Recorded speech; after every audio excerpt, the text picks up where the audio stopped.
Say it with pictures. Say it with pictures. Focus question.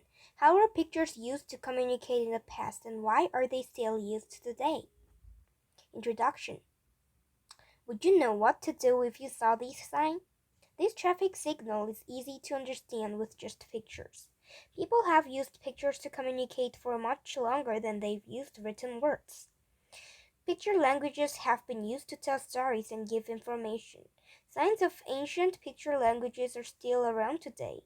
Two such languages, Egyptian hieroglyphs and Mayan glyphs, they thought to be among the most recognizable picture languages ever used.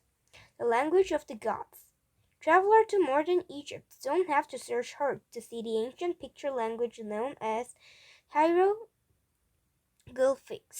Many famous ruins, monuments, and temples feature curved picture symbols. These symbols are everywhere, it seems. That is because for almost 3,000 years, 3010 BCE to 332 CE, Egyptians believed that written languages are scarce. Egyptian kings thought the language was a gift from the gods. It was the ruler's holy duty to use this gift. Not doing so would anger Thoth, the god of writing. Scribes working for the king or pharaoh performed this duty. This was no easy task. Scribes had to learn over 700 hieroglyphs in the Egyptian writing system. The sons of existing scribes were often sent to a special scribe school at age 6 or 7. It took several years for a student to become a true scribe in the pharaoh's court. Young scribes had to understand how to use and place glyphs properly. Word-wise, the word hieroglyph comes from the Greek hydroglyphikos, which means scarce carving. Egyptian hieroglyphs. There were two types of Egyptian hieroglyphs. Logograms were units of meaning. They made up most of the writing system. Logogram glyphs stood for whole words such as duck, walk, or sun. Phonograms are different. They were units more than Western alphabet with a few differences. The values E and U are not included. Some characters stood for letter combinations such as sh. There are 24 phonograms in the Egyptian hieroglyphic language. Hieroglyphic messages were written in rows or columns and read from right to left. Scribes did not have to worry about periods or question marks. Hieroglyphic writing didn't use any punctuation or spaces. The system did, however, have a special symbol for words that refer to royalty. All writing that was about the pharaoh or his family was placed in a rectangular or oval shape called a cartouche.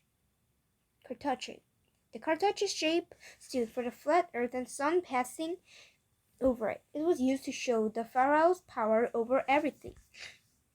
Clay, stone, paper. The earliest example of hieroglyphs date back to around 3100 BCE. Tiny clay tags were curved with glyphs. They were used to label the contents or containers. Later, hieroglyphs were curved into stone. These marks were used to present important news. The carvings were often made on large stone slabs called stelae or tall pointed obelisks. Hieroglyphs were also carved on tombs. Carving glyphs into stone took time and a lot of work. Eventually, scribes began using reed pens and ink to write glyphics on papyrus. The written glyphs were a simple version of hieroglyphs. Writing was much easier than carving. It let scribes create records more quickly. As time went on, hydroglyphs were used less and less. By around 30 BCE, stone-curved hydroglyphs were mainly used for decoration rather than communication. Today, you don't have to travel to Egypt to see real hydroglyphs. Many major museums in big cities feature Egyptian writing. In some cities, all you have to do is walk down the street. The Place de la Concorde in Paris, France, is home to the 3,000-year-old Luxor obelisk. Glyphs and the obelisk tell of the rule on Ramses II. The obelisk was a gift from Egypt to France in 1833. The glyphs of Mesoamerica.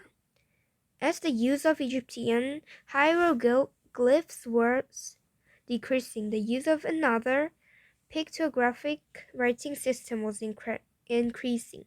The ancient Maya was a Mesoamerican people who lived in the other side of the world in what is now southeastern Mexico. Their pictographic language is considered one of the most complex of these kind. The Mayan writing system is thought to have first been used around 1000 BCE. The earliest examples of Mayan glyphs, however, date back to only 300 BCE. The Maya, like the Egyptians, considered right to be a gift from the gods. The supreme deity Itzamna was a shaman who created writing. The holy nature of the writing means that only specially chosen scribes and royalty could read and write this scourged language. Complex and beautiful. The ancient Mayan system was similar to the one used by the Egyptians. Like Egyptian hieroglyphs, the 800 or so Mayan glyphs were split into two groups. Most were logograms that stood for whole words. The other 150 or so glyphs were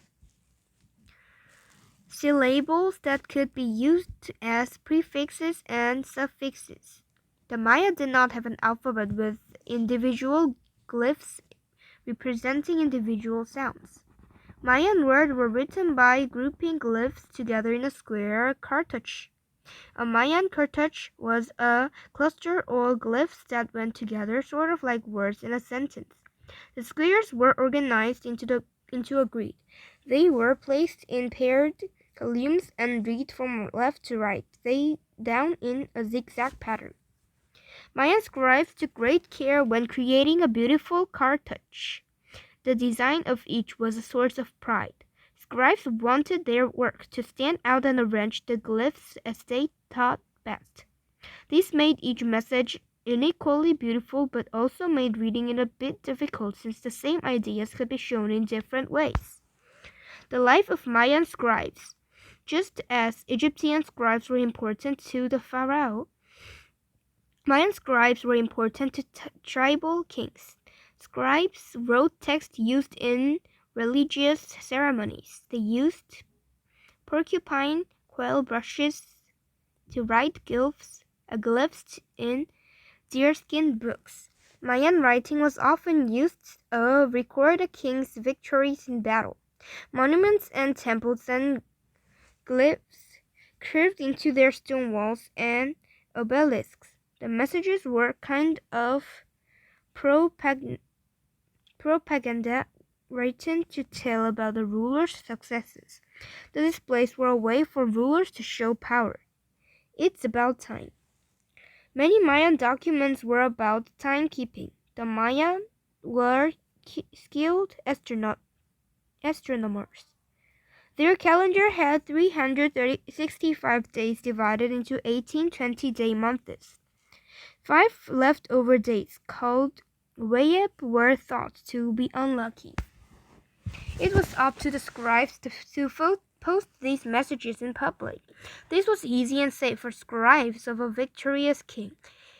It was not as easy for scribes who were on the losing side of battle. Conquerors believed that the best way to win the war of words was to deny their enemy the chance to use them. Captured scribes from the losing side often had their hands hurt to keep them from ever writing again. Amazing examples of Mayan Glyphs can be seen at sites throughout the Yucatan Peninsula. Ruins at Planquio, Teotihuacan, and Tikal bear the markings of ancient scribes. Conclusion. The beautiful picture languages of the ancient Maya and the Egyptians are no longer used. Many other ancient picture languages, however, are still used today. Asian languages such as Chinese, Japanese, and Korean feature thousands of pictographic symbols. Modern picture languages exist as well. Simple block glyphs appear on signs for international travel. These symbols direct travelers for all parts of the world where to get their bags or catch a bus. It's much easier to use glyphs than to make signs in many languages. Now, as in the past, a single picture sometimes works just as well as a dozen words.